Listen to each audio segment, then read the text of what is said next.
Perfect. Okay, we're live and we're ready to go.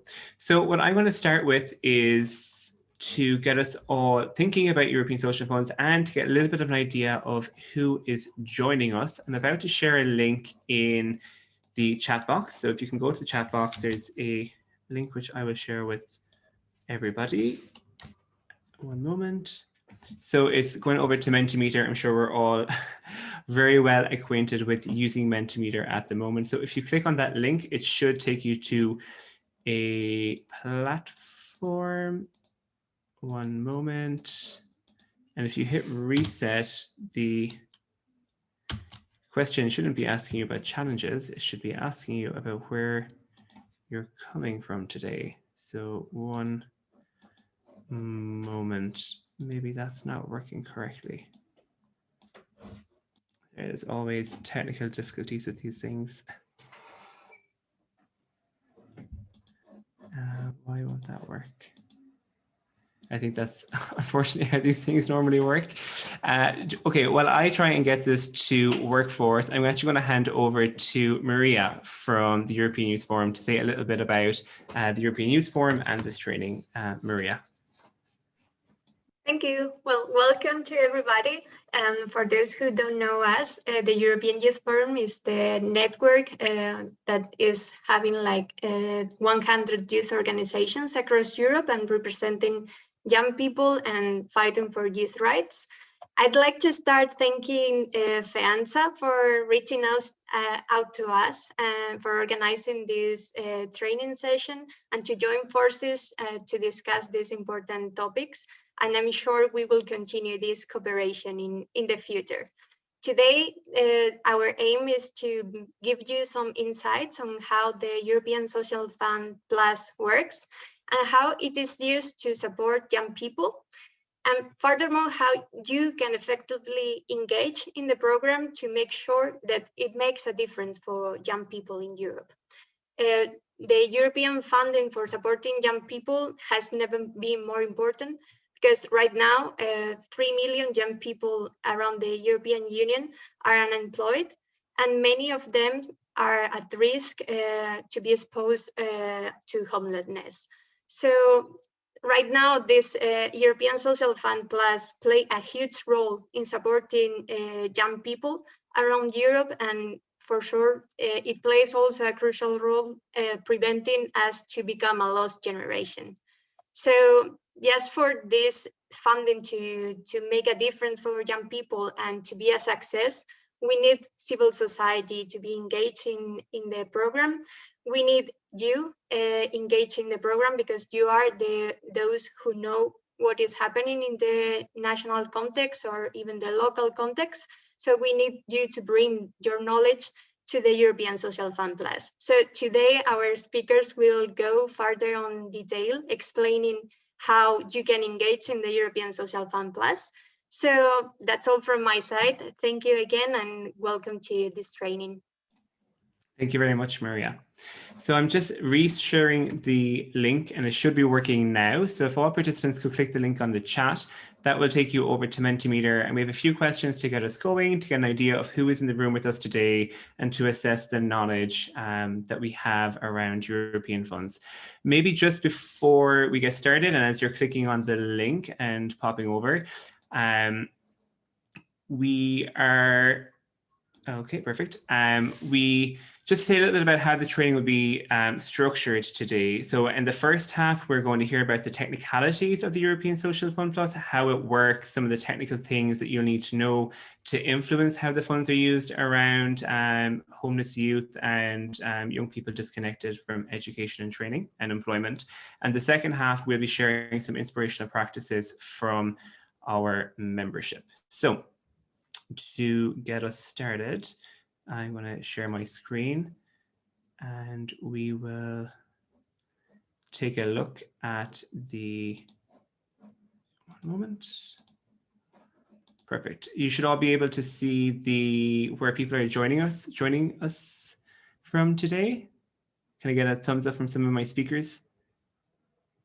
Okay, perfect. Great. So we got some Some participants coming from Ireland, France, Spain, Croatia, Italy, Greece, Denmark, a nice, 5 from Belgium, a nice geographical spread. Okay, moving on to the next question. Sorry, no.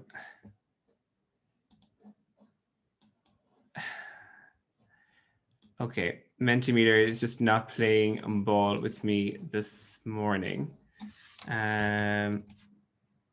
If you're on the link, you should now be able to see the next set of questions. Is that correct?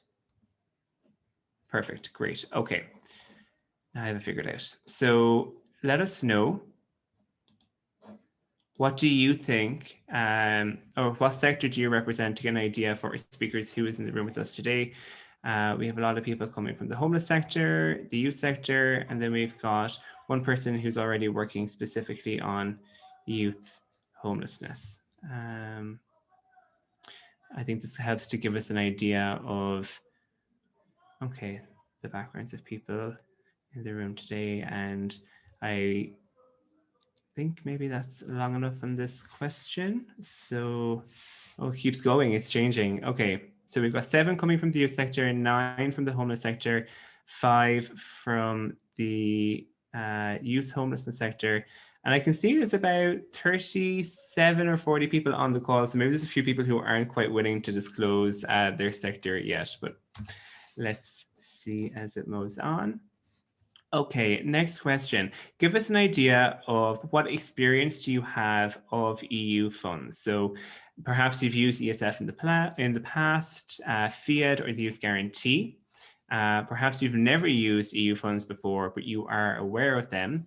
Or maybe even terms like ESF, FIAD, and Youth Guarantee are an unknown entity to you. And if that's the case, let us know. And again, this will help our speakers to get a little bit of an idea of what is the range of knowledge amongst participants. So we've got almost a 50-50 split between those who've never used the funds but are aware of them, and those who have used the funds, which is a nice little balance to have in the group. And trailing down towards the end, we have a few people who has no knowledge, but they are definitely excited to learn a little bit more about them. Okay, I think that might give our speakers a little bit of an idea of what is the experience of the group. And finally, before I hand over to our next speaker, we just want to know, have you ever been in touch with the managing authorities in your country who are responsible for the preparation of the ESF Plus operational programs? So perhaps you're in close cooperation, perhaps there is limited cooperation, maybe you've tried in the past, but there's been a bit of pushback, there's been a bit of resistance, you've made the effort to get in touch, but it hasn't led anywhere. Or perhaps you have not reached out or been contacted by the national programs or by the managing authorities responsible for the national programs.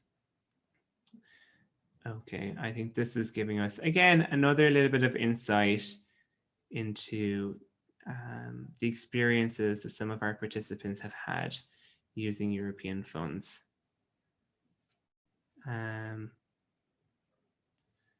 I can still see it's teetering around a little bit, but I think the key message coming from this is that a lot of the participants have not been in touch with the managing authorities, and then perhaps the other half have either had close contact or they've done it before.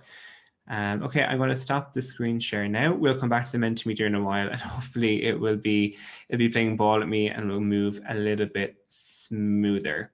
I'm going to introduce our first speaker, Michele, who comes from the European Commission. And while I get up your slides, would you like to introduce yourself? Okay, so thank you, Robbie, and good afternoon to everybody. My name is Michele Calandrino, and I work in DG Employment in the unit that is responsible for the coordination of the European Social Fund. I would like to thank the Youth Forum and FEANZA for organizing this event, and all of you attending for showing an interest in the ESF Plus for the next programming period. Next slide, please. I will make a broad overview talking about the ESF Plus, the budget, a couple of words on how the ESF Plus works under shared management, and then looking at the specific support that it can offer to youth and social inclusion, including homelessness, and both from a budgetary point of view and in terms of strategic framework. And I will finish by suggesting how you can all get involved. So next slide, please. So the European Social Fund, I see that most of you have some knowledge of this fund. This is the oldest, is the first structural fund that started in 1957. And it's the fund for the European Union, the key fund for investing in people. The legal base is 162, so it's a fund which is included in the treaty. And the objective is to improve employment opportunities, but also ensuring social inclusion and poverty eradication for the next programming period. It is also quoted in relation to the section of the treaty where the objective of economic, social, and territorial cohesion is put forward, and all structural funds, so including the ESF, should also contribute to the cohesion objective of the Union. Next slide, please. So this is what the ESF is in the treaty. What we have for the next programming period is the ESF Plus. So what plus means? It means that for the next programming period, the European Social Fund will include the current European Social Fund, the Youth Employment Initiative, but also the FEAD, the Fund for European Aid to the Most Deprived, and the European Programme for Employment and Social Innovation.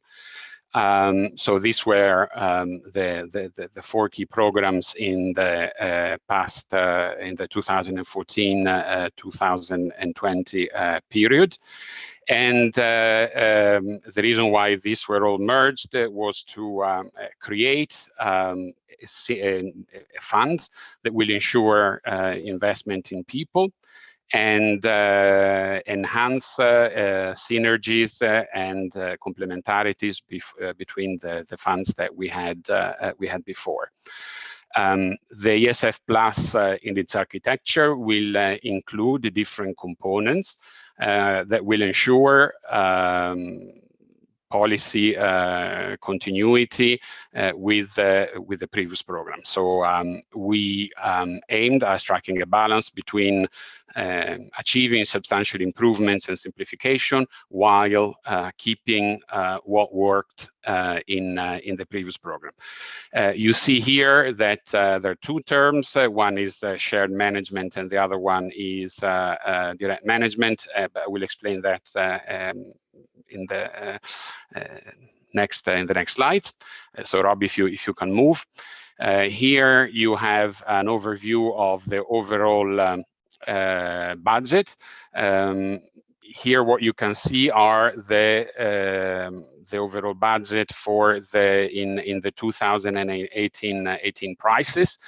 And now in current prices, we're talking about 98 billion. So the member states are programming their funds on the ground of a bigger cake that you see here. And in the slide, you see the repartition between shared management and direct management, namely the employment and social innovation strands. So the numbers are increased. So we have 90 billion for the ESF. As I said, the easy fund, so the employment and social innovation strand in current prices is around 761 million. Next slide, please. So I've already mentioned the word shared management, which is how the ESF works. What does that mean? It means that what it says. So the management is shared between the European Commission and the member states. And the first phase is the programming period, which is the one which is currently ongoing. And it's a period where the Commission and Member States work closely together to agree priorities, setting budgets, and define actions.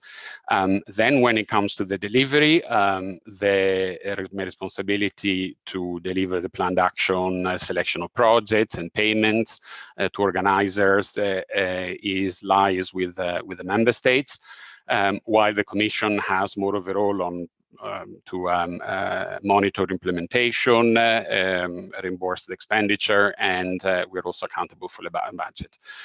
Overall, the ESF Plus is based as the ESF on a strong partnership between the European Commission, member states, but also social partner and civil society, and that is why I also welcome particularly your interest today, because you have an important role to play.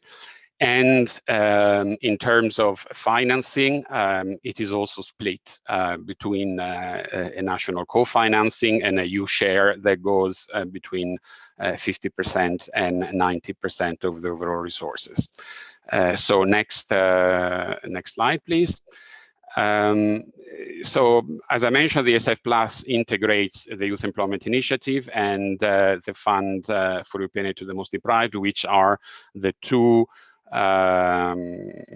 other funds that are most relevant for, in the case of youth unemployment. And here I've mentioned the specific objective. As I said before, the fund keeps the specific objectives which are more relevant for the youth homeless people.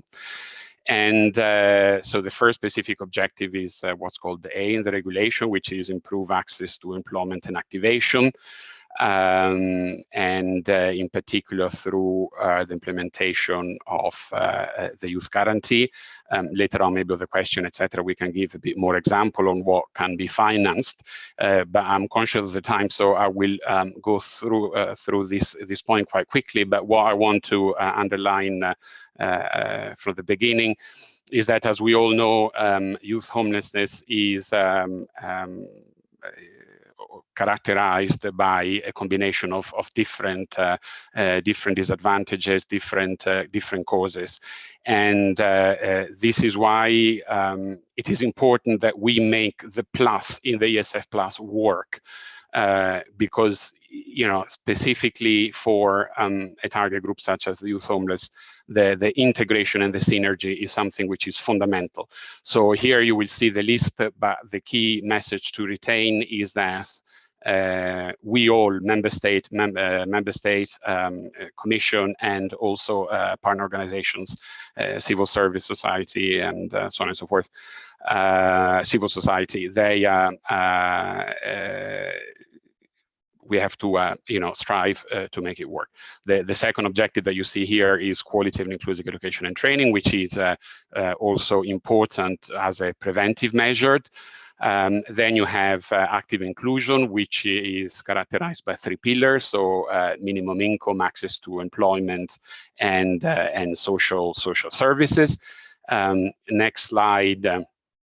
Under H, you see enhancing the provision of equal and timely access to quality, sustainable, and affordable services, including access to housing.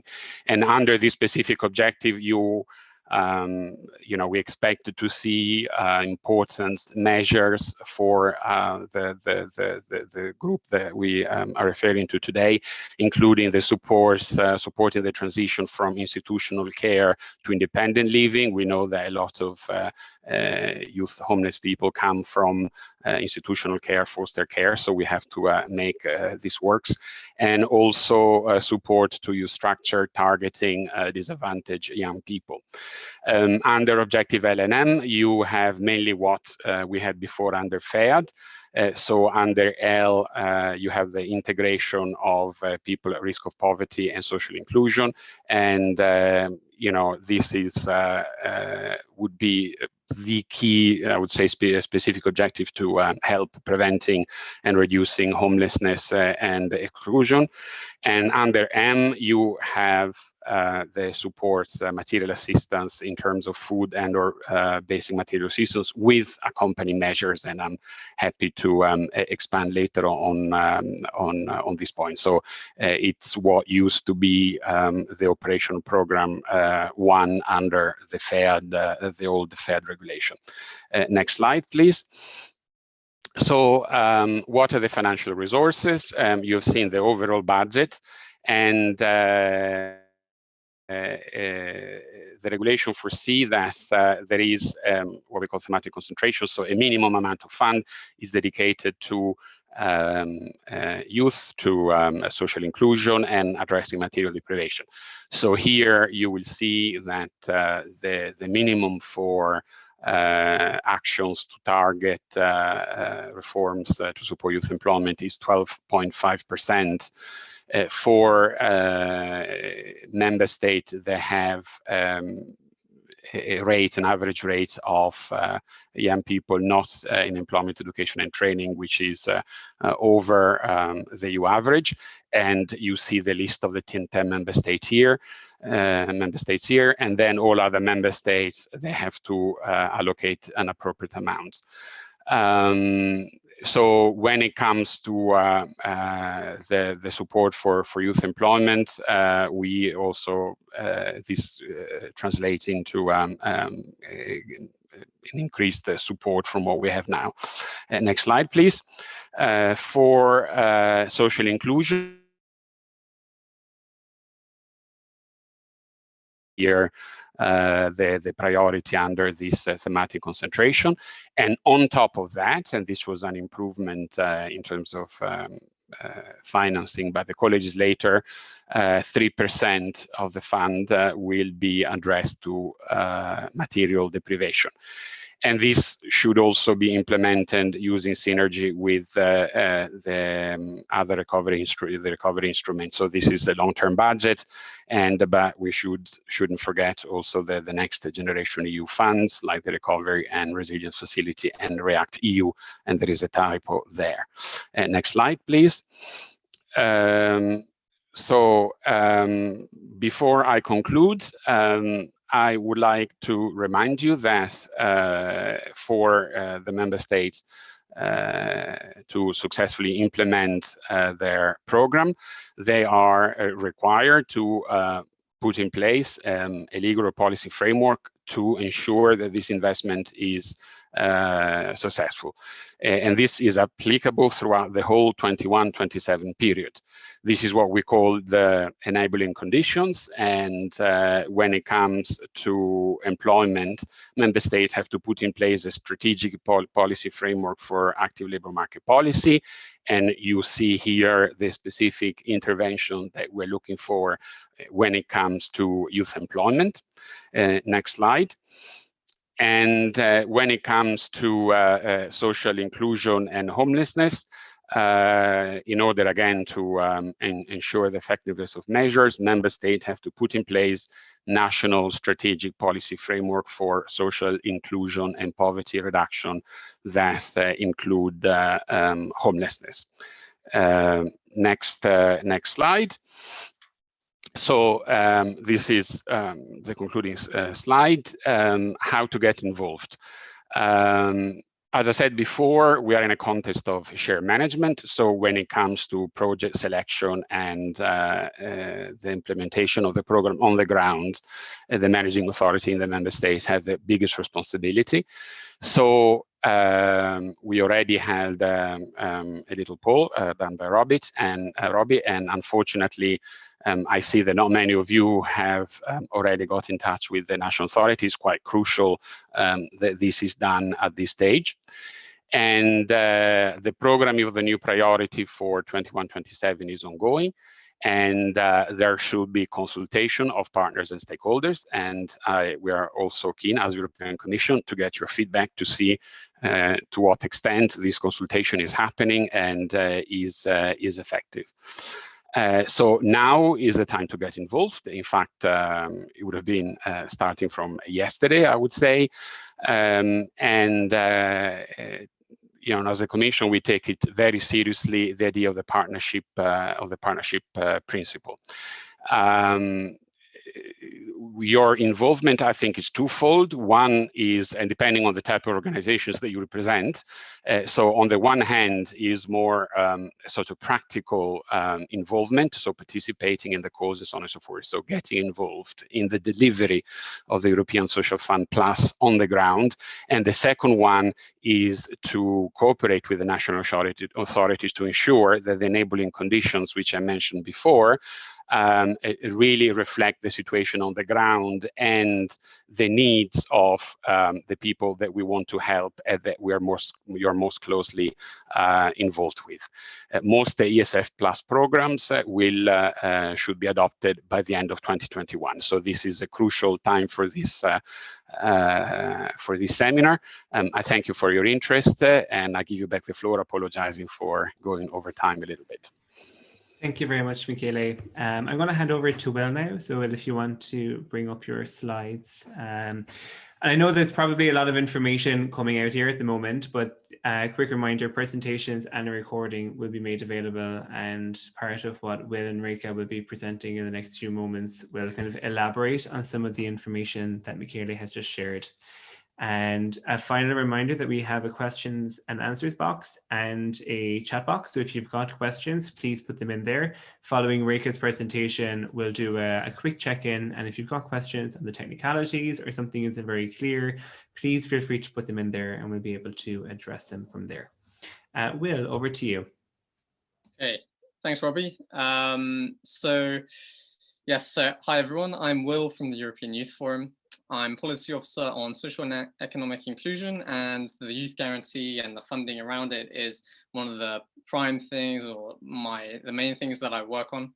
And now I'm just going to talk to you a bit about the link between the Youth Guarantee and the ESF Plus to help you in your own advocacy and work at local level or national level when it comes to the ESF Plus. So first off, Maria already gave a quick introduction to who we are, so I won't spend too long on this, but yes, we're a network of youth organizations, in particular national youth councils and international non-governmental youth organizations as well. And the Youth Guarantee and looking at employment and social rights is one of the primary areas of our work. And the Youth Guarantee, we've been working on it for years and years. So maybe not all of you here are very familiar with the Youth Guarantee, so I'll quickly introduce the Youth Guarantee and then go into a bit more specifics on the funding behind it and some of the links in the funding which are relevant for you to know so that you can sort of engage with the Youth Guarantee and the ESF Plus. So the Youth Guarantee, it was introduced in 2013, and you can see on the slide that the essence of it is this like promise that young people will be provided of an offer of employment, training or education within 4 months of becoming unemployed or leaving education. So in principle, how does this actually work?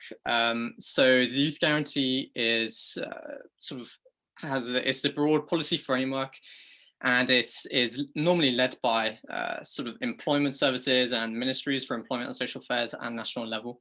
And each member state had to present an implementation plan to show what they were going to do.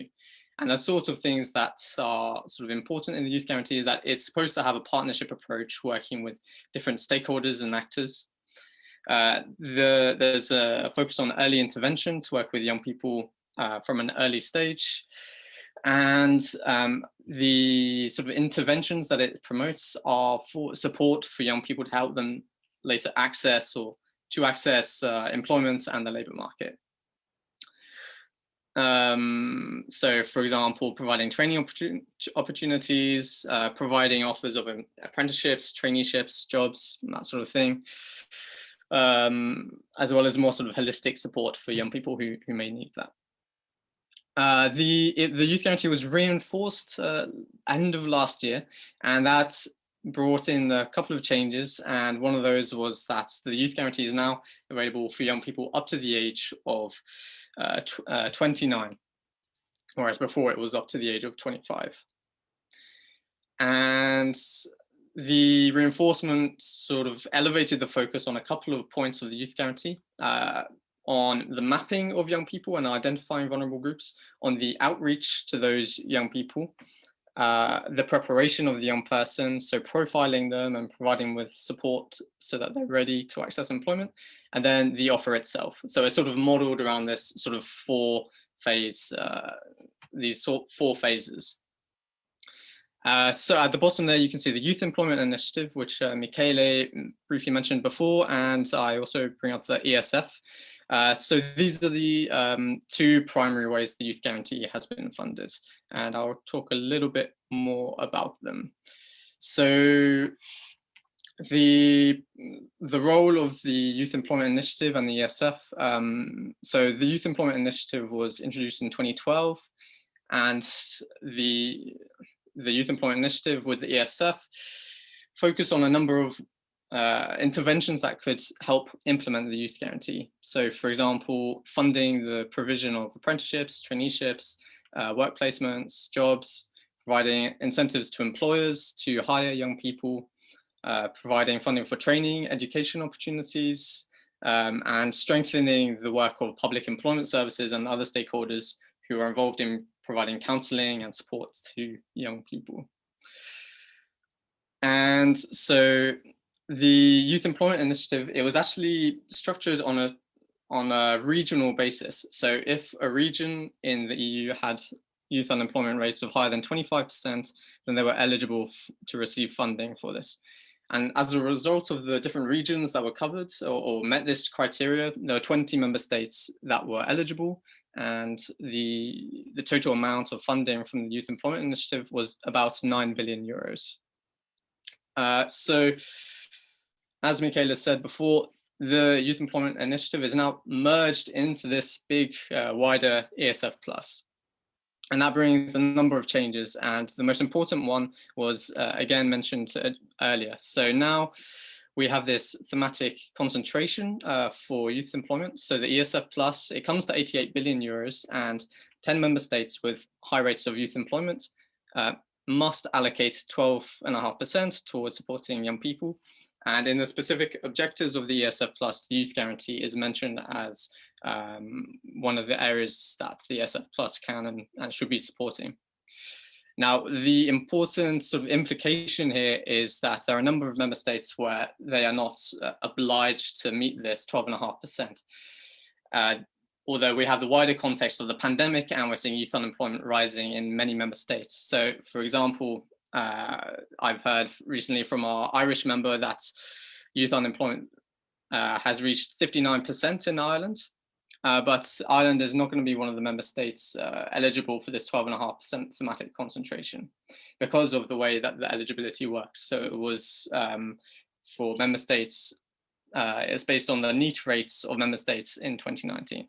What this means is that it's going to be really important, even more important now, that managing authorities, governments are talking to youth organizations and other organizations working with young people to make sure that their plans do adequately address and support young people, so that we make sure that they are adequately supported during the pandemic and beyond.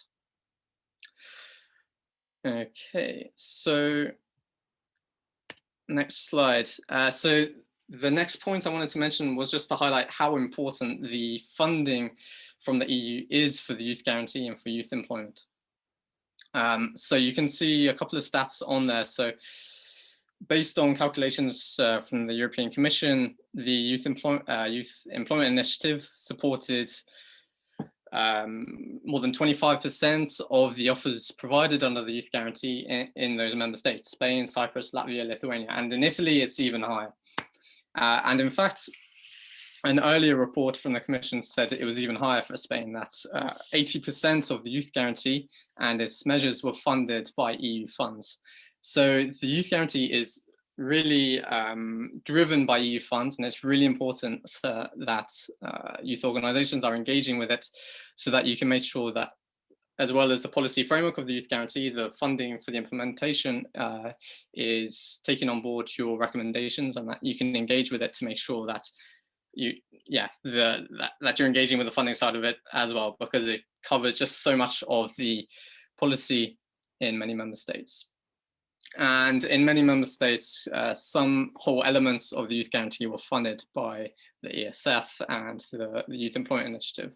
So, for example, in some member states, all apprenticeships provided under the Youth Guarantee were funded by the ESF or Youth Employment Initiative, or in some it was training or incentives to employers. Some of them were, completely funded by the EU. Okay, so next slide. So the next point I wanted to talk about was on partnerships and reaching out to more vulnerable young people. So many of our members, national level, national youth councils, have told us that their sort of involvement and their involvement with the funding programs like the Youth Employment Initiative and the ESF has been quite limited. And this contrasts quite a bit with the Youth Guarantee, where many of our member states are part of national committees for monitoring the Youth Guarantee. And in addition, some of the local youth organizations often have problems trying to access the funds because of eligibility rules and heavy reporting requirements. So it'll be interesting to hear in the discussions if, well, we already saw from Mentimeter that many of you are not engaged with the ESF Plus as it is currently. So it'll be interesting to hear later on a bit more insights into the challenges behind that and whether that's changed or whether it's a similar picture to what I've just mentioned in terms of there being quite limited involvement.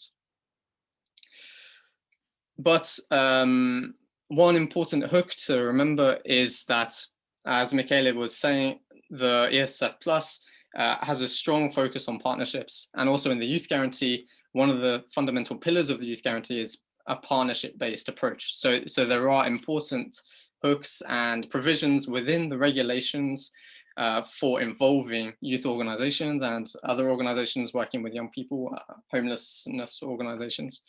So the theory is there that you should be involved, and it's there to back you up. And the other point is that often the European Commission and member states highlight that, and our members highlight that reaching the most vulnerable young people is one of the biggest challenges when it comes to the Youth Guarantee and the implementation of funding and projects. And the Youth Guarantee itself, the reinforcement, mentions the importance and value of working with partners like youth organizations in order to reach these more vulnerable young people. So again, we know where our members have been involved locally on the Youth Guarantee. Often it is in this role of outreach to those more vulnerable young people and providing them support throughout their journey within the Youth Guarantee. So again, this is another area where it's really important for youth organizations and organizations working with young people at risk of homelessness can have a route into having their say on the funds through their experience of working with more vulnerable young people, which can be really beneficial for the plans. And just some as an insight into what's happened in the past. So according to a report from 2018, the ESF and the Youth Employment Initiative, some of it was invested in supporting homeless people. So it was around 1% of it was used to support homeless people, including homeless young people. So the funds have been used to support homeless young people and homeless people more generally. So it's already sort of being done and can be done further. And that's somewhere where there can be engagement. So that's about it for my presentation. I'm gonna leave it here, and I'll pass over next. I think Rekha is going to speak a bit more about what you can do practically to engage on the funds. Perfect. Thanks very much, Will. I'll hand over to Rika if you want to set up your slides. And I know that there's a lot of information coming at you today if you're a participant, and particularly if you're in the group of people that this is a new area for. And so after we share the practices in the second half of this training, there will be kind of a mapping of challenges that we'll be doing with you. And that the aim of that is really to try and support you beyond this training. So if you're leaving today with more questions than answers, that's not necessarily a bad thing. We're here as well to support beyond the training. And a reminder that you can put your questions as they come into the box below. Rika, over to you. Thank you and good afternoon, everyone. So I'm Rika Tuyungi. I'm Interim Deputy Director at FEANSA. I work with Robbie. I also don't want to take up too much time explaining who we are, but yeah, so FEANSA is the European Federation of Associations working with the homeless. We have members who are NGOs. We have also public authorities such as city councils in membership and foundations. And in terms of our work, we cover a lot of policy areas, target groups, and we also co-funded several satellite networks and a research body working on housing solutions, housing first, and research in the area of homelessness. We've been following the issue of EU funding for years, and I'm here to give first a little perspective from the homeless sector, and then look at the practical side of things. So just from the perspective of homelessness, something that we note is that it's been high it's been increasing over the last decade. So even before COVID, and we've noted a steep increase in homelessness in the EU member states. It's an EU-wide problem. It's prevalent in member states regardless of the type of welfare systems. In fact, sometimes in well-functioning welfare systems, there are high numbers of homeless population. And actually, the only country that has a good track record over the last decade is Finland. In all the other countries, the situation has worsened in the EU. The COVID has had an impact, obviously, so both from a medical perspective, putting them at a higher risk, also the living conditions that people found themselves in increased the risk of transmission. And even now, the homeless population is not necessarily a priority group in the vaccination campaigns. That's actually something we are addressing in a separate webinar tomorrow. But we see that that needs to be a higher priority as well to address immunity across the board. So there's been significant gaps in response, and we found that there is a potential to increase homelessness. So there's potentially an increase coming our way also as an effect of the crisis, but EU funds have proven to be effective in addressing homelessness and housing exclusion. Particularly, I'm noting a few examples here.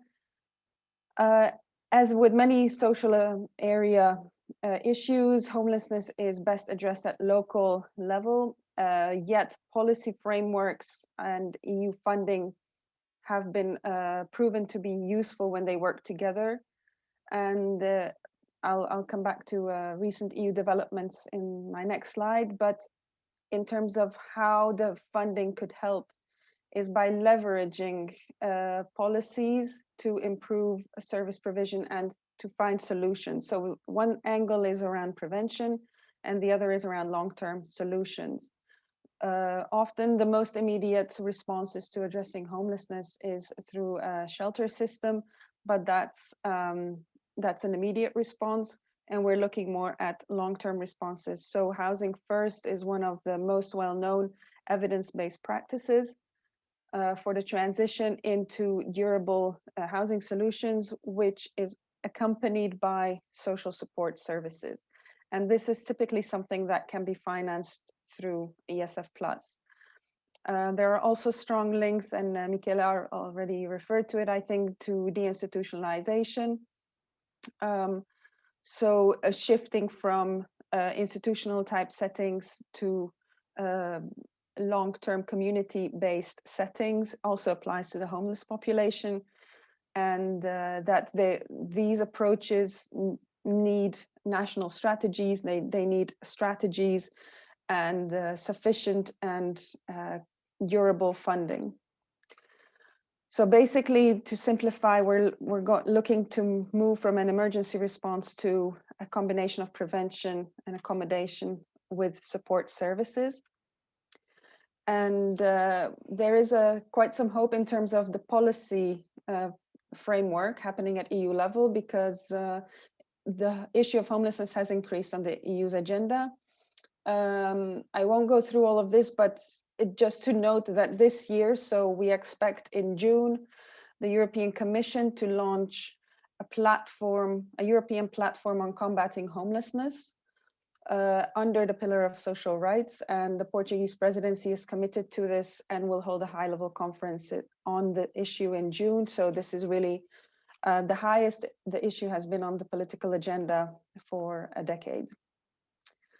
In terms of the links in the ESF Plus regulation, I'm going to run through it, but it's all been mentioned before, but it's very hopeful. So the main message is that the ESF Plus regulation, so the upcoming financial period, gives us a lot more opportunities to invest in addressing youth homelessness for many reasons, and these are the ones we want to really unpack today. On the one hand, the thematic concentration for social inclusion, so the overall amount going to social inclusion out of ESF and not to only employment is increasing to 25% in every EU member state. There are two new elements that are worth looking at from this perspective. One is the child poverty angle, where the new child guarantee has a link to access to decent housing. It's one of the 5 areas that it promotes. And similarly to the youth guarantee, there's a number of countries identified with higher rates of child poverty that need to invest at least 5% of their ESF Plus in addressing child poverty. And homeless children are one of the priority groups, and access to decent housing is one of the priority areas therein. So that's an additional hook. The youth guarantee, as Will just mentioned, because it looks more at addressing the vulnerable youth population, and as Michele pointed out, the links between FEAD and ESF appear very clearly, so they are here to reinforce each other under this financial period. The wording itself of the priorities in the regulation are also improving, so they're really encouraging. There's a lot of hooks, so to say, to invest in addressing homelessness and housing exclusion of young people. And maybe just to note that homelessness has become a common output indicator in the bureaucratic process. When countries report on how they use the funds, that will be checked whether homeless population was addressed. And the enabling condition, I'll come back to, excuse me. So the practical things, what we can do, because as we heard, the programming is happening now.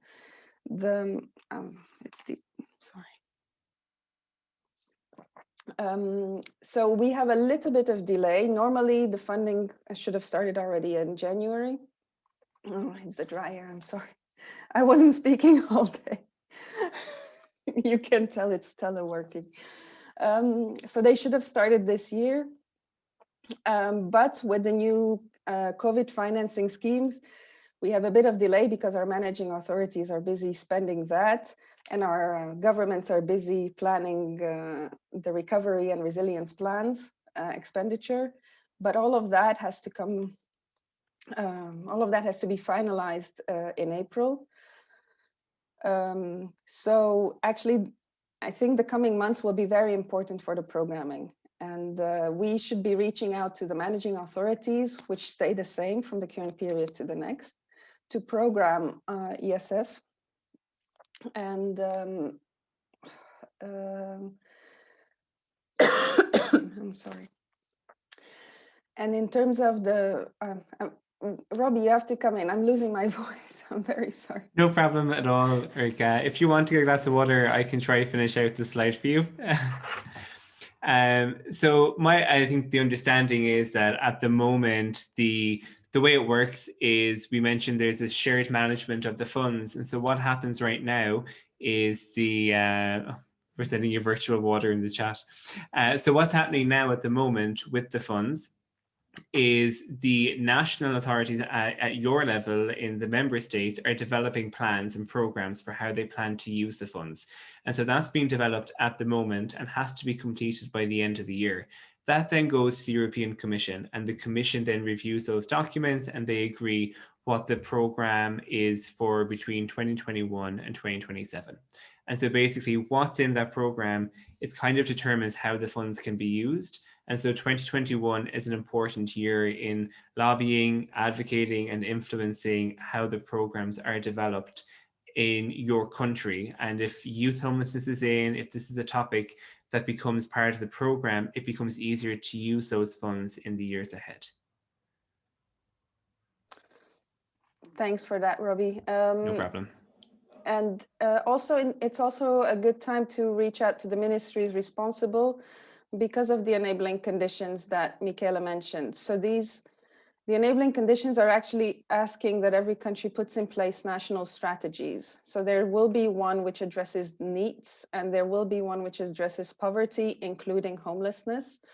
And before any country can spend ESF plus money in the coming period, they need to prove that this strategy is in place. And as we heard, the Commission will be checking on the quality and also on the involvement of stakeholders in designing these strategies, because it's part of the requirement is that there is stakeholder involvement in its design and monitoring and implementation. So this is actually a time to start influencing these national strategies. Probably our governments are not very happy that they have to design a number of strategies, but it's a requirement. They have to have this before calling down the funds, and it has happened in the current, outgoing financial period that countries could not call down funds because they were not able to demonstrate such policy requirements. So this would be important to start now, but also going into next year, because probably this will take some time. So developing these strategies will take time, and it has to happen before the first calls can come out. So also this is something to follow through, and I think the Commission will also, Michele, maybe you can come in to correct us, to correct me if I'm wrong, but there will be a midterm review of the fund in the funding period. Well, also this will be looked at, how the implementation of the enabling conditions went. And simultaneously, it's also good to reach out to the Youth Guarantee coordinators. So taking from the experience of the existing Youth Guarantee, but the reinforced one will also have Youth Guarantee coordinators in every country. So monitoring how the national strategy and the use of the EU funds are matched. And then the monitoring committee is something else to address. It's not the same as the managing authority. There will be another body created to monitor. It's a complex composition, but it has happened that NGOs became part of the monitoring committees. But maybe it's just good to follow their work, because they spend the entire financial framework reviewing the expenditures, obviously applying for calls, and engaging in the semester process, which will start again properly next year. And look at the links between funding and policy again once more. I think we covered everything, and sorry that we ran over, and I drank some more. Thanks. That's no problem, Rika, and thank you very much. So I guess the key takeaway from Rika's presentation there towards the end of that last slide is now is the time to be getting in touch with the managing authority in your member state and the ministry to see how these national strategies and policy frameworks are being developed to make sure that we can get something around youth homelessness included. There is a questions box, and we have got 1 or 2 questions, so I'm going to take them now. Rika, if you want to stop screen share. And again, I really can't emphasize this enough. This is one of the first initiatives that we've been doing as an organization around European funds and specifically around youth homelessness. So if there's a lot of information today, that's okay. This is like our first step together as an organization, and there'll be more resources and things to come for more information in the future. Quick question, maybe more so for Michele. Is there a role for cities or local governments in the development and the use of the funds?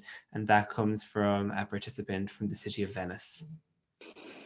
So on that point, I would say to Pino not only yes, that of course you can be a main partner, but also that yes, local government I think should be a key partner. There is nothing that I can think of when it comes to intervention to favor young homeless people where local authority don't play a crucial role. If we think about on the prevention side, everything that is related to education, apprenticeships, social services for young people, youth centers, and so on and so forth.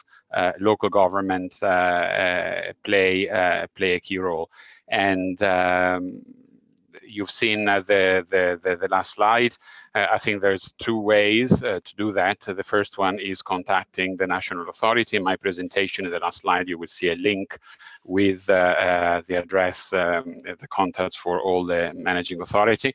But I'm sure that also FEANZA will be able to put you in contact with the relevant people. And there are, of course, European umbrella organizations specifically covering local authorities and regional authorities.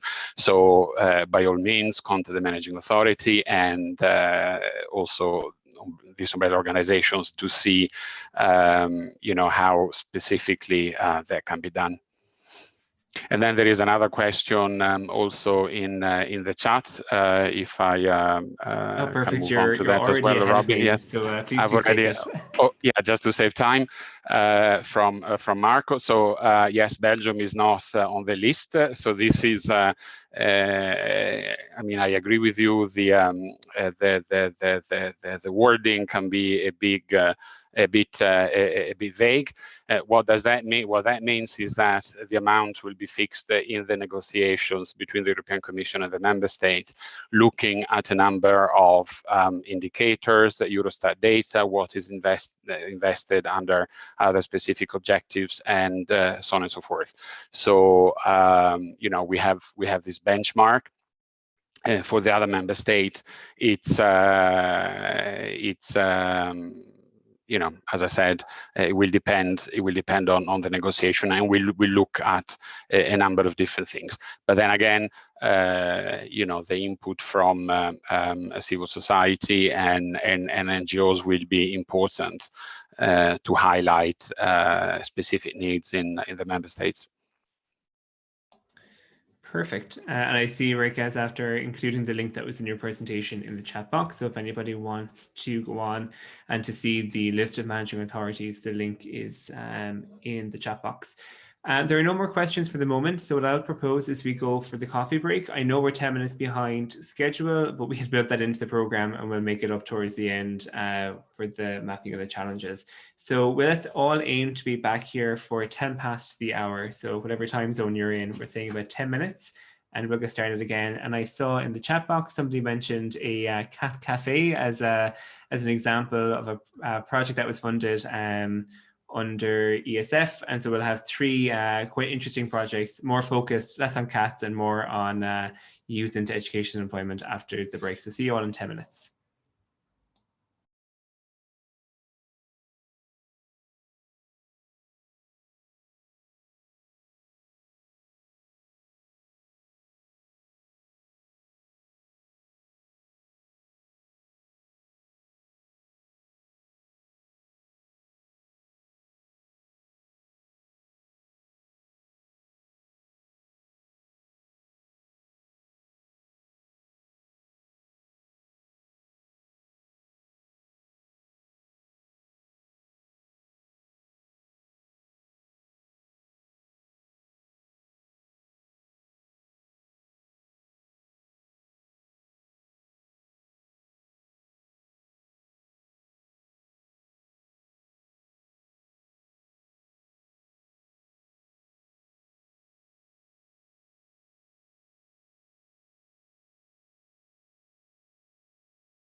Okay, if you're one of the speakers and you're back in the room, you can turn back on your video so we know that you're with us. Lisa, you're going to be up first, so I might ask you to start sharing your screen if that's okay. And just as we get started up after the coffee break, so the practices that we're going to be sharing in this half of the training, they are linked to bringing young people back into education, training and employment, and they're specifically target quite vulnerable youth, mainly with the focus on youth homelessness. And so we mentioned different topics in the earlier presentations around prevention, around housing, etc. But these particular areas are more focused on that kind of hate to use European Commission buzzwords, but labour market activation and things like that. So Lisa, I'm going to hand over to you if you want to unmute yourself. Lisa's coming from Focus Ireland in Ireland. Are you there, Lisa? I think so. Can you hear me? I see you. Can you hear me? I personally can't hear you. Okay. It's I do saying that hear you, I'm- Lisa. Yeah, me too. Okay. In fact, I can't hear anyone, so I'm going to fix my headphones. But in the meantime, Lisa, over to you. Okay, thank you very much, Robbie. So let me start by introducing myself. My name is Lisa O'Brien, as you can see from the screen.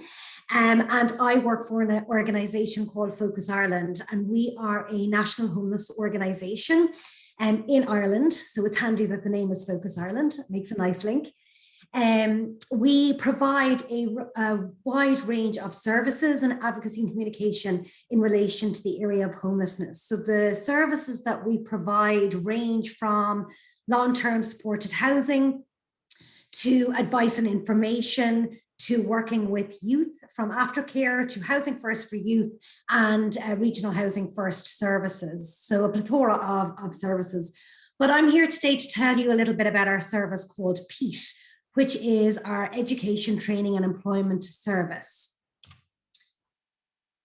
So primarily PEAT it really is focused on preparation. We recognize that a number of people who have experienced homelessness have their ability to access education and employment, and even their motivation to access education and employment has been stunted by the period of homelessness, or the crisis of homelessness, which makes sense to me, because if I'm trying to think about where I'm going to sleep every night, where my next meal is coming from, or where I'm going to use a bathroom or get clean, of course, where I'm going to get a job might not be top of my list.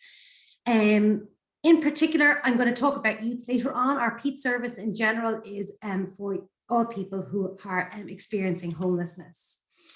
So I'm just going to put up there for you to have a read while I'm talking about what our vision and mission, our aims are. What we hope to do in PEAT is to, first of all, address some of the things, the leftovers that affect people in relation to education, training, and employment. One of the saddest things around that is hopelessness, or a sense of misplacement, or a sense of not having a place in the world of education, training, or employment. And that's part of the social, or the community and social integration piece that we're hoping to work for, which is why it's about preparing people to access the courses and the training and the employment that's already in existence within their own communities. So some of the barriers that we experience are that a number of people who have had experiences of homelessness have no or low levels of qualifications. They have disrupted education or employment history. And for young people in particular, we would find that they have often had periods of homelessness in their past, which meant in the context of Ireland, they potentially have moved around quite a bit, and means that their education has been disrupted, that they've had to negotiate or manage a range of different schools and that often, because of the adverse childhood experiences that they're going through during the time of education, that their education is disrupted, their attendance may have been poor, or their ability to concentrate in class also poor, and therefore impacting on their educational experience. So often they've had a very negative educational experience. And this has led to low self-esteem and confidence, and difficulties relating to other people. And as I mentioned before, difficulties in having a vision of themselves in that place. So what are we trying to do? We have three key outcomes. We're looking at trying to negate those negative impacts and trying to build resilience by looking at confidence and self-belief, by trying to empower people back into that education. We're hoping to get them to build and develop their soft skills that are crucial to actually accessing that education. So along with those elements of belief in themselves, we also have to put in the practical elements that will get them to a standard to be able to access some of those courses or labour market. And that would be the formal, the recognised and labour market relevant qualifications. So what's the structure? How does that work? So we have two key assumptions that underpin. Firstly, that we can provide for people a wide range of soft skills, and I'll talk about a variety of those, and I'll talk about them later on, and that will support the young person or the customer to access the education they want. Equally, we're looking at identifying what is the area of education or training or employment that they want, and then matching that with realistic expectations of what is available within the area and what they're likely to be able to access. And as you can see there, we develop those skills then to make sure that they overcome the barriers and that we're helping them to earn incomes and to access education. So there'll be a variety of grants available to people coming from unemployment. There would be a variety of grants available depending on age, and we'd support people to access those. So what kind of support do we offer to people who come to our service? So the first thing that we do is we create individual tailored education plans or training or employment plans, depending on the needs of the customer and what they want when they come in to see us. So the first step when accessing the PEAT service is to meet with us. We make the environment a very informal environment to begin with. We'll meet over maybe a cup of tea, or the project workers will talk to a young person or a customer about what it is that they would like, or even if they don't know what at all that they would like, maybe what their experiences are and where we might start and what would be good for them. Maybe even addressing some of the fears that they might have about engaging with a service like us and what we can do to help them overcome those fears. So within those individual support plans, we have a wide variety of things that we can offer. So we can offer one-to-one and small group, and we also can offer support of the literacy and numeracy. We can offer to support them learning about keeping time, routines, and adding structure, because often, especially for young people who come out of periods of homelessness, there is a lack of structure to their days, and they are often out of routine, and keeping time hasn't been something they've had to do for quite a while. So it's something, it's a skill that we need to work with them on. Then an advocacy. So because of that lack of confidence, sometimes the customers are quite shy or to advocate for themselves, or have a real fear of attending appointments with more formal education settings. So one of the things that our service can do is to support them in doing that by going with them and to advocate on their behalf to gain access. Also, as part of that hopes and dreams exercise that we do, we look at career guidance and maybe using some psychometric testing with the people to identify kind of areas that they might be interested in. Then we signpost to relevant services. So again, that forms part of the social and community integration, that we don't want to create a service that's just for homeless people. We want to create a service that supports homeless people who have experienced homelessness or who have been at risk of homeless to access the wider community. So again, as I mentioned previously, some of the funding applications, and we're talking about funding today in terms of ESF, and that's for project fundings, but even for individual fundings, when you're trying to access funding to governmental organizations, it can often be cumbersome and challenging for the best of us. So we support young people to access those, or even to find out about them, because oftentimes our young people don't have the information. Then if people have the education that they desire and they have all the skills and training that they've done, we'll support them in terms of providing job seeking opportunities. We'll inform them of job that comes up. We'll give them interview prep and we'll do CV preparation. We've also utilized one-to-one job coaching, which has been really, really effective in the past for us. And then another way that we try and support access to the labour market, as Robbie said, the term that's used, we would work with them to identify maybe voluntary piece of work. Sometimes there's gaps in people's CVs, or there's a lack of experience, which makes it really, really difficult to even get to interview stage. So one of the ways that we support building up the CV around that is by accessing work placements, voluntary work placements, or supported work placements for people in their areas of interest. It actually is twofold then as well. It can provide a real practical experience for people who have, say, a desire to work in a certain area, and they can see then realistically, is that the area that they want to pursue. Lisa, so then, can I just say you have about 2 minutes? Yeah, that's fine. Perfect. Internal, well, I'm just going to go, we offer a range of internal accredited courses. So I'm just going to put them up there. And Robbie said he's going to send out the CV later, so you can, or the slides later, so you can see. Then we also have non-accredited courses. You can see there.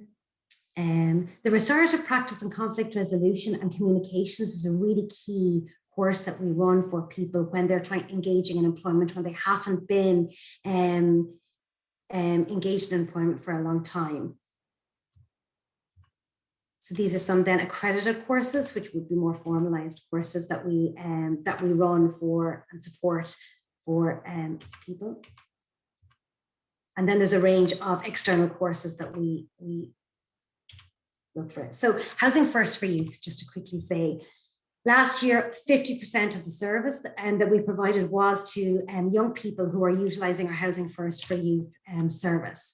So we take a very different approach in relation to working with these young people who are coming from this cohort.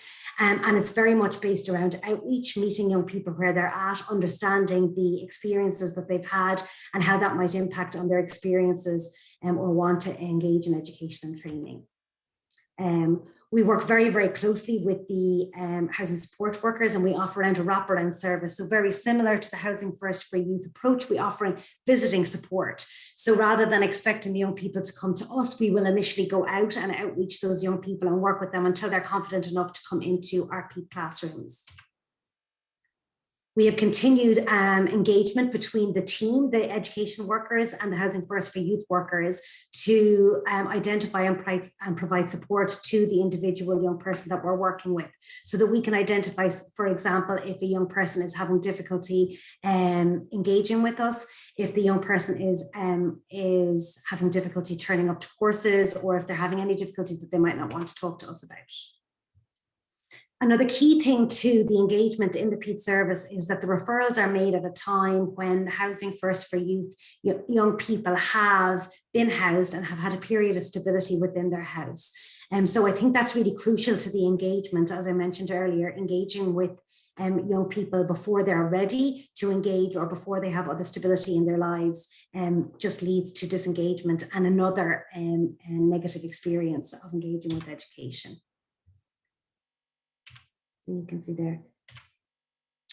Then we also look at employment. So we look at what is the training package that they require, looking at the career guidance, the area of interest, the CV prep, the motivation. How do we demonstrate motivation to the employers?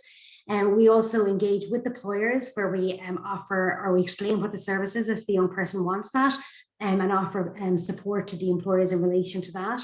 And we offer support to the young people then in terms of troubleshooting with them, any issues that might come up, supporting them to engage with the employers, turning up on times, manage any difficulties that might be coming up. Also, one of the key things that we do is actually accessing appropriate clothing for work. So often our young people, when they're attending for interviews, wouldn't have the clothing that one would expect people to wear for interviews. So we might, and that can be a real block to them in terms of their confidence, but it also can be a block in terms of their presentation. So we'd work with young people around accessing and getting those clothes. So sorry for rushing there at the end. If there's any questions, I'm sure Robbie will take them, and certainly I'll be around till the end so I can take them at that stage as well. Thank you very much for listening. Thank you so much, Lisa. If it's okay, we'll hold the questions until after the three practices have been presented. I'm going to ask Hugh next. Hugh, if you want to share your screen from Clowmow in Wales, who's going to present Upstream, which is a project which is focused on prevention of youth disengaging from education and training. Hugh, would you like to introduce yourself? Hello, everybody. Robbie, yeah, Welsh pronunciation, letting you down once again. Hi, everyone. My name is Hugh Russell. Can you see my slides okay? Yeah, I can see them. You might want to make them a bit perfect. That's excellent. And you're lucky I didn't pronounce it llama. So I've come a long way since the beginning. Progress. All right. Yeah, I'm Hugh Russell. I work for Clowmow in Wales. We're a homelessness prevention organisation with a really broad range of services, not dissimilar to Focus Ireland. So I'm here to talk to you about one of the models we're piloting at the moment, which is an early identification tool for to enable us to prevent youth homelessness earlier than we currently do. So this identifies young people at risk, and we can then bring in already well-established support services to help them. So I am the project manager for End Youth Homelessness Cymru, which is a coalition approach to ending youth homelessness in my country. It's modelled on the Away Home approach you may have come across, which began in Canada and has been rolled out in various different places around the world. Quite a strong European presence for that model. Essentially, it means bringing a big group of people together to look at youth homelessness as a distinct issue, to look at how we can bring in preventative services to intervene earlier and prevent youth homelessness. Working on the basis that young people experience homelessness differently, the young people are going through all sorts of different changes, and that different interventions work better for young people rather than older people who've maybe who've been homeless for different reasons. So I'm talking to you today about Upstream Cymru, which is one of the models that we are testing in Wales, and it's part of my role is to sort of promote and test innovative approaches. So I'm just going to move on a slide and I'll come back then to talk about where this sits in our roadmap to ending youth homelessness here. So this is a 5-part typology of youth homelessness prevention, based on some work done by colleagues in the UK. So currently in Wales, we do a lot of number 5, number 4, and number 3. We do crisis prevention. So our legislation tells us we have to intervene. You know, legally, our local authorities are bound to intervene when someone tells us they're within 2 months of becoming homeless. We do emergency prevention. So when somebody turns up to a local authority or similar and says, I'm going to be sleeping rough tonight, I'm out on my ear, what can you do to help me? We do a lot of that. And then the recovery prevention, that's how we prevent people who have been homeless from becoming homeless once again. Where we want to get to is we want to move further up to do more targeted prevention, which is what I'm going to talk about today, and universal prevention, which is the big stuff. That's tackling poverty, provision of a sufficient affordable housing. But it's the targeted prevention I really want to focus on today. So that is upstream prevention, i.e. working earlier, focusing on those who we've identified as being at high risk of youth homelessness, rather than waiting for them to come to us. So that's what Upstream Cymru does so well. So within within this roadmap, Upstream Cymru is the best evidence targeted prevention intervention that we know about. So an overview of how this works, what it looks like. I should say for a start, this is a partnership between Cardiff University, who provide sort of academic support and have done an awful lot. Pete Mackey at Cardiff University has done an awful lot to help us to bring Upstream to the UK and to Wales. Partnership between them, the service provider Clamai, between schools, because this is a school-based intervention, which is a crucial principle, and local government. Yeah, it works. It's a very simple model that's had really, really big results when applied elsewhere, really effective results when applied elsewhere. Essentially, it works by surveying all young people in a school, asking them questions across 4 different areas of vulnerability indication, I suppose is the best way to term it. So we're looking for young people at risk of youth and family homelessness, of educational disengagement. We're looking at resilience, how young people feel, how resilient young people feel if things go wrong in their lives. And we're looking at mental well-being. We're using surveys that have been adapted from those used elsewhere. So where this model has been applied in Australia and the US, we've adapted those surveys to our context. We're also using, for resilience, we're using a Public Health Wales validated survey, and mental well-being, we're using something called WEMWEBS, which is the Warwick Edinburgh Mental Wellbeing Scale, which is another validated, academically validated survey. So what we're doing then is we're asking young people to complete this survey. University, everybody in the school does it, apart from those who opt out. And that in itself would perhaps be an indicator that somebody needs to have a word. And using the data from that to identify those who present as being at risk of homelessness or of something else. Now that then allows us to better target support services, existing support services, family mediation, which is a service designed to rebuild communication links within a family to prevent young people from being kicked out in the first place, where that's possible, where it's safe and where it's appropriate. An emphasis, which is a sticky support solution that will stay with young people for as long as they need it to, be flexible to their needs, work odd hours, whatever it takes for that young person to stay at home, really. Because we're asking questions about stuff beyond homelessness as well. We've got the schools get the data and they can use that to make referrals internally or to other services that they work with. So some key principles of the model: we've got early identification via the survey, which means we can get in earlier. Community of schools and services. This is the Australian term. This is what the system was originally called, actually, community schools and services, the COS model. But the idea is that we've got staff from Clamai in this case and from other agencies in the schools, so nobody is identified and then left unsupported. If somebody fills out a survey that says, "I've been homeless 3 times this year," they are going to get some help. We feel we have a moral obligation, as well as from the point of view of making this effective, to make sure that those young people are offered support when they're identified. Universal screening. This is key. Everybody in the school is screened. So that means we're not relying on pre-existing data. So in the UK, we collect data on stuff around attendance and on how well a young person is doing at school, whether they're getting the grades, that sort of thing. And we'll often also poverty data, free school meals data. Those who are eligible for free school meals, we use that data a lot as a proxy for stuff like risk of homelessness.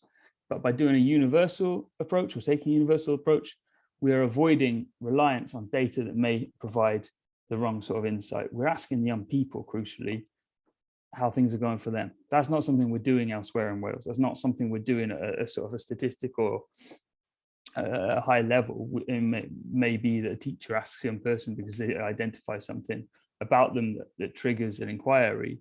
How's it going? What's happening at home? But we've got no sort of system in place for that otherwise. So this universal screening, not relying on administrative data, not relying on teachers picking out young people as being at risk, that's really important. Because what we found is, and what they found when they've done this elsewhere, is that there are those young people who come out of this, who are identified as being at high risk of homelessness, for whom school is a safe place, for whom school is a place where they can come in, see their mates, get a hot meal, and sort of get some relief from whatever is going on at home. It's a safe and stable place for them. They get their heads down, they get decent grades, and they are not otherwise noticed. So this offers a unique opportunity for us in Wales to identify young people who are at risk of homelessness but are otherwise okay. And I mentioned earlier, it's a partnership, and that partnership is really important to our progress on this. Beyond that sort of internal partnership within Wales, this is the product of great international cooperation as well. I mentioned that this started in Australia. It was the Geelong project first in Australia, and it's now moved beyond the area of Geelong, and it's called Upstream Australia. But what got everybody so excited about this in the first place is that they achieved a 40% reduction in youth homelessness. Massive, absolutely massive reduction in youth homelessness with this method, as well as a 20% reduction in the number of young people leaving school early. So it's also subsequently been piloted in Canada and the US. And those three nations and ourselves in Wales have come together in what's called an International Living Lab to share data and share progress on this. We also, I mean, we've only had one meeting about this, so I'm not getting too far ahead of myself, but we had a meeting with Way Home Europe partners the other day and discussed potentially looking at school-based interventions as a stream to cooperate together on that and share more practice. So I guess the point I'm trying to make is that we know this works elsewhere, and adapting it to our context is one of the challenges, but there's heaps of support. There's loads of support out there. A lot of people want this to work, and yeah, for anybody who does, who applies for funding for this and is successful and wants to proceed with it, there is a lot of support out there from international partners. Hugh, can I give you a 2-minute warning? You can, that's fine. Briefly on our pilot. So we've been running for about a year as a pilot. We introduced this, we had set a date to start in the first school, literally the week the schools were closed. So it's been a difficult year to introduce a school-based pilot, to say the least. We think we've had 16 weeks of work in schools this year, and that is disrupted and difficult even still. So the results aren't exactly, we're hoping for a more stable year this year, let's put it that way, to be able to see if we can get the same sort of results they got in Australia. So we're working in 6 schools and 3 local authorities. We've surveyed over 600 young people. So the key findings, we are finding those young people I mentioned earlier who are otherwise unknown to services. We're getting high outcomes for certain areas that are sort of beyond our remit, but which are really useful for the schools. I talked about that reduction in disengagement from school. That's been a really important selling point when we're going into schools and saying we'd like to do this. We're giving them data that they can't actually access otherwise. So that allows, when something like the bullying issue arises, it allows schools to put in place support for young people that didn't otherwise know were being bullied. But where there are high outcomes for housing related need, we've got the support services in place where young people have told us, and 19 of those 600 said they'd been homeless and hadn't had the support they needed. We are able to put in place mediation or emphasis support to make sure that they are appropriately accommodated and they've got somewhere safe and warm to go home to. So yeah, that's me. I think there's my contact details, and I'm happy to talk further about this if anyone wants to get in touch. Fantastic. Thank you very much, Hugh. And a reminder, if anybody has questions, put them into the chat box, put them into the questions and answers box, and we'll come back to them after our third speaker. And so with that in mind, I might ask Tom. So Hugh, if you could stop sharing your screen, and Tom, you could then share your screen and bring up your slides. Yeah, perfect. And then I will allow yourself to introduce yourself, Tom. Whenever. Can you see my screen indeed? Yes, I can. I can see your slides. Perfect. Thank you very much. Okay, first of all, thank you, Robbie, for having me. And I'm very honored and proud to be able to talk about our company and the social project that we're engaged in. And so who are we as well? We're operating in Belgium, in Flanders more specifically. And we're a commercial HR company with social ambition and social impact. Quite quite concretely, we are matchmakers on the labor market. So we're a profit company, and apologies that some of the slides are still written in Dutch, but I'm going to explain. We are a HR services or recruitment services company, and we offering services to our customers such as temporary labor, selection, project sourcing. We work together with freelancers who are doing projects for our customers. So actually we're trying to find the right candidates or the right talents for our customers for the open vacancies they have. That on the one hand. On the other hand, we're offering to the candidates appropriate trainings and support in able to getting a job that matches their talents, because that's the absolute vision of WOW is to get candidates to a job that matches their talents. That's the big purpose. No matter if it's a highly skilled or high leveled with high degree person who's looking for a job, or if it's a youngster without degree, without dedication who wants to get a job. We want to help everyone, depending on the background, to get a job that matches their talent. That's what we do. That's what we do. And so we are a profit company in general. So we're not a social company as such. We are a profit company, but we're quite a typical or specific company. First of all, we offer tailor-made services for companies and candidates. But okay, we're not the only ones doing that. We got competitors or other companies offering those services as well. But what is quite special is that we're a workers' cooperative with organized participation. So we as employees get the opportunity to buy a share in the company and to have a voting right in the general board or in the general association. And so as employees, we can make strategic decisions as well. And what we have decided as a company, as shareholders, as employees, is to launch or to have entrepreneurship with social impact. And quite concretely, if we make a profit with our company, that fortunately we have done last year as well, we divide them through over 3 pillars. So 1/3 of our profits we want to reinvest in the company. 1/3 of the profits we want to give back to the shareholders in form or dividends or other payouts. And 1/3 of the projects go to 1/3 of the profits go to our social projects, and quite concretely in this case, Make It Work. That's in theory. In practice, because WOW is existing 6 years right now, we're quite a young company, but okay, 6 years already well established. In practice, we haven't been paying dividends to our shareholders so far. Our dedication to our social projects and to the company has been much more important, but we found it important to still put it into the slide, because we hope that one day also our shareholders or employees can benefit from the work that we've been doing. But right now, our focus on our social project, Make It Work, has been much more important to us. And what is our social project right now? Make It Work is a social employment project for youth at risk. You cannot see the end of the slide. Apologies for that.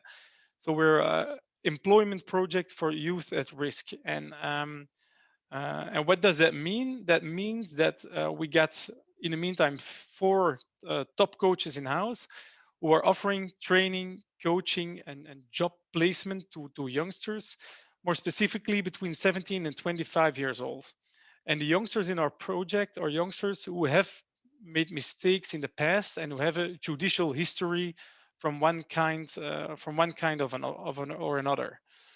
So the purpose of our project, or what we're working very actively on, is to coach these youngsters and to guide them to sustainable employment, and to create a bridge between government, NGOs who are guiding the youngsters to us, and the employers. And that's a big strength of our project, as we as matchmakers know a lot of the companies in the local market, know a lot of employers in the local markets on the one hand, and we get professional coaches coaching the youngsters on the other hand. We really try to make this bridge between the youngsters at one hand and the employers at the other side. So that's the new perspective that we try to give for the youngsters.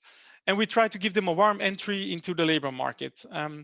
a lot of the youngsters in our projects are at the tipping point from social assistance to the jungle of the labor market. So as we all know, the labor market can be a jungle, even if you have a degree, even if you have a solid background, it can be a real jungle. But for these youngsters, it's absolutely the case. And a lot of great organizations are helping these youngsters already with, for example, housing, or for example, other administration help. But in order them to being able to take care of themselves financially, yeah, the real solution for that is getting a job. And when they're really ready and stable enough to get access to the labor market, we are there to go job hunting with them. So we get our staffing consultants to go job hunting. Here you see a picture of me. It was last summer, at the end of the summer, where Omar and I went to a job application together. And after this application, that's why our thumbs are up. He got a job offer. So we started working there first as on temporary labor, but right now we got a fixed contract. So we got a fixed contract. But really on job applications itself, or organizing the meetings, we do that with the youngsters, and on first job applications we participate as well. So we try to get jobs for the youngsters, and we try to create an encouraging network of supporters as well. So we get some volunteers helping the youngsters with other important stuff in life. Apologies for another slide in Dutch, but quite concretely, we have an integrated approach and focus on collaboration. So how do the youngsters make it work? How they join our project? Actually, we work together with different kind of governmental and social organizations and other partners. We work together with juvenile courts, with courthouses in general, and organizations as JAR, Emmaus, Adam, Top Coaches. So social organizations who are helping youngsters in general. And when they're willing to go to the labor market, they come to us. We give specific modular trainings in presenting themselves in the job labor market, or there are different trainings which are really individualized on each youngster. And depending on what comes out of the training, we send them or back to education. There are a couple of youngsters who want, after the program, who wants to start an education again, or we go job hunting actively as job matchers and try to get a job. And we keep on coaching them along the way. So also Omar, for example, who has right now a fixed contract at an employer, we keep on coaching him on the road. Just to show what did we do in 2020, we think, or we believe, that despite Corona, our results are quite okay for a young organization as ours. So there were 57 youngsters who started the program. 21 got a job, 3 went back to school, and we got 10 dropouts. You see that the numbers do not add up to 57 because some of the youngsters are still in the program. But people came out, so 21 got a job.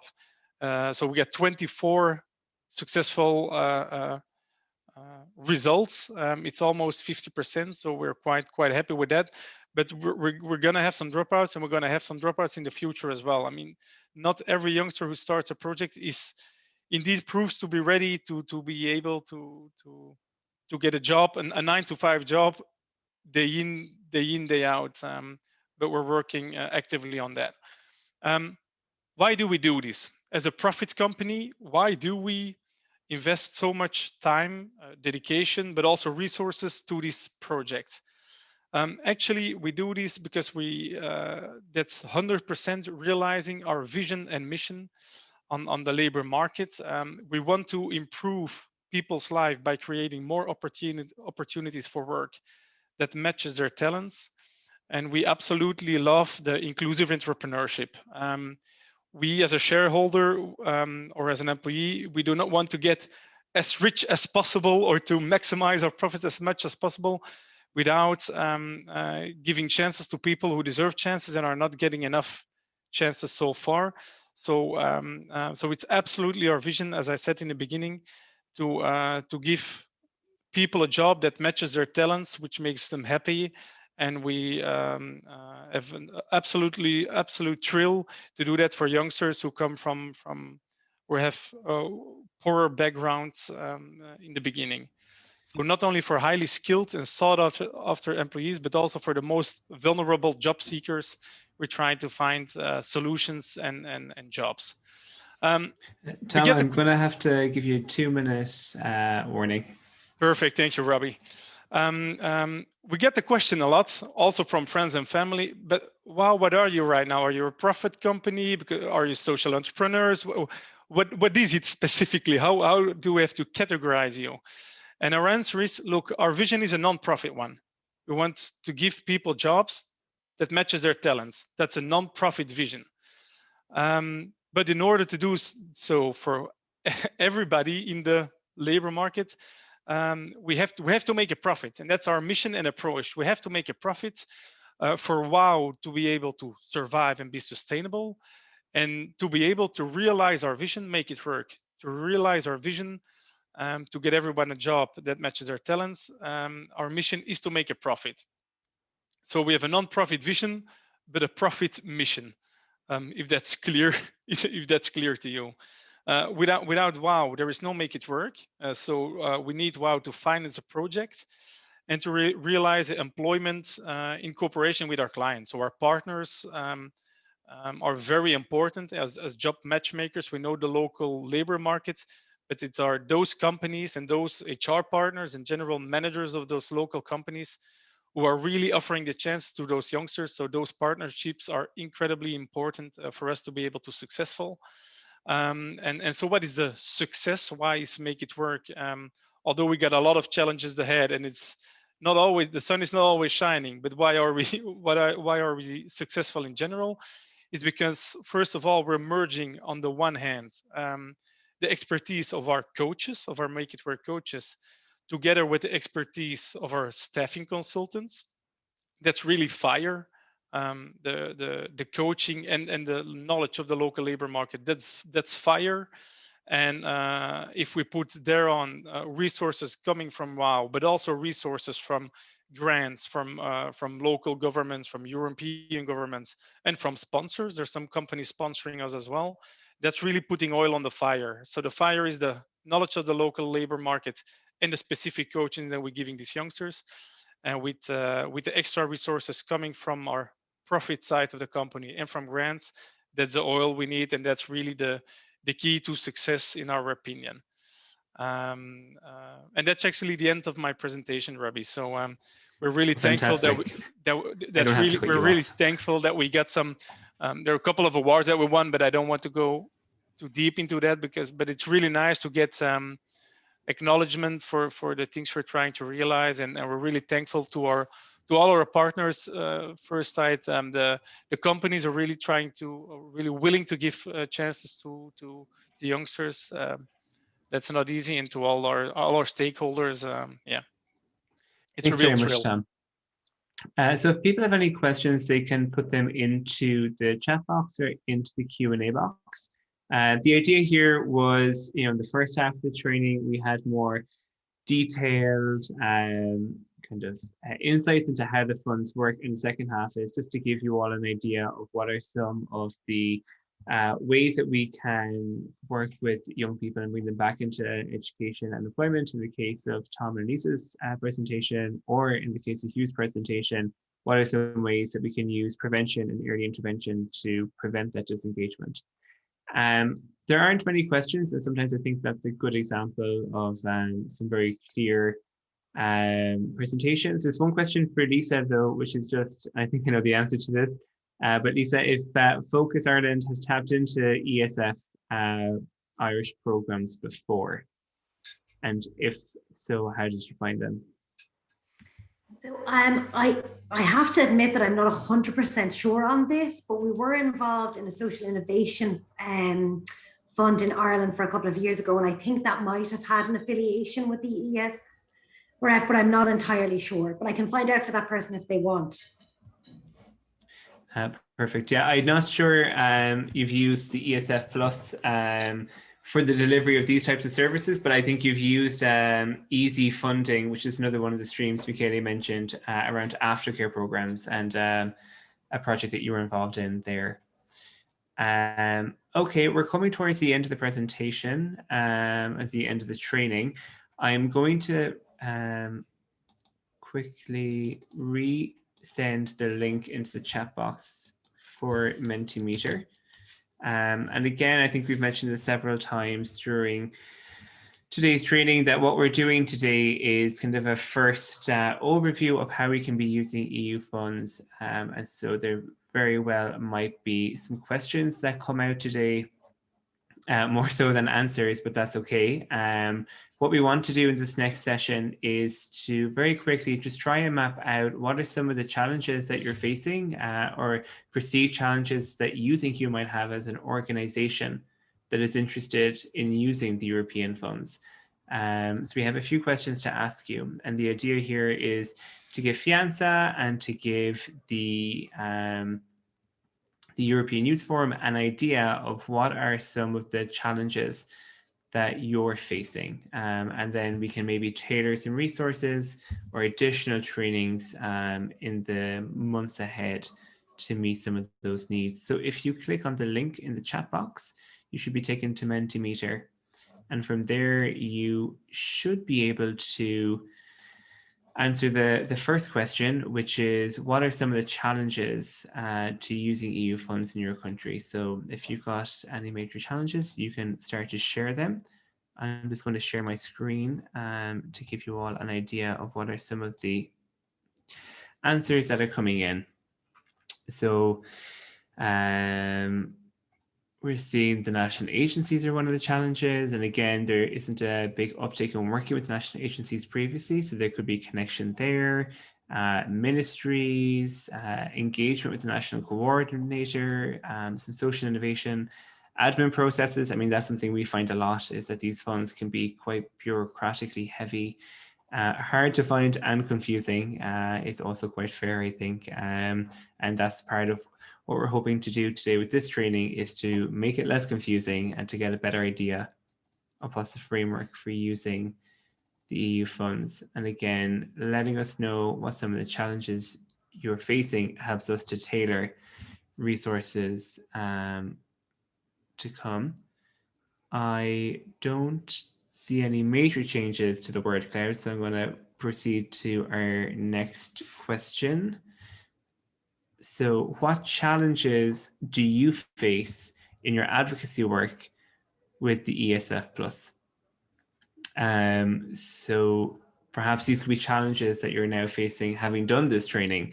So there could be lack of knowledge of who to contact, lack of knowledge on the ESF Plus, lack of meaningful cooperation from the managing authorities, and lack of time and capacity. And again, just because we've done this one training doesn't mean that you don't need more knowledge of ESF or more knowledge of who to contact. Sometimes these trainings can expose your unknown unknowns, so things that we didn't even know were out there, and can, as a result, seem a little bit more confusing. So, okay, we're seeing lack of time and capacity, okay, which might mean that there's space for Fianza and the Youth Forum to provide more resources to make things a little bit more effective. Cooperation with the managing authorities is also quite a clear topic. Perhaps a positive for this training is a lack of knowledge of the ESF Plus is quite low on the table. So that's probably we've fed you information on what the ESF Plus is, but I think that's a great job by our first three speakers. And then a lack of knowledge of who to contact. Okay. There doesn't seem to be a lot of changing in this current graph. I'm going to give it another few seconds and then I'll proceed to the next slide. Okay. Sorry, one moment. So what resources do you think can help? So if Fianza and the European Youth Forum were to provide some additional resources for you, what types of things would you be looking for? So more technical training on how the funds work, which could look something like today. sharing of more practices. We heard practices today that focus mostly on employment, education, training, but perhaps other forms of practices around housing, housing first, prevention could also be quite interesting. I can see we are already getting some answers in. Resources and templates for lobbying. So, I mean, one thing we had floated even previous to this training was having letters that you could send to your national authorities and whoever is responsible for developing your strategies as a way to start engaging with them.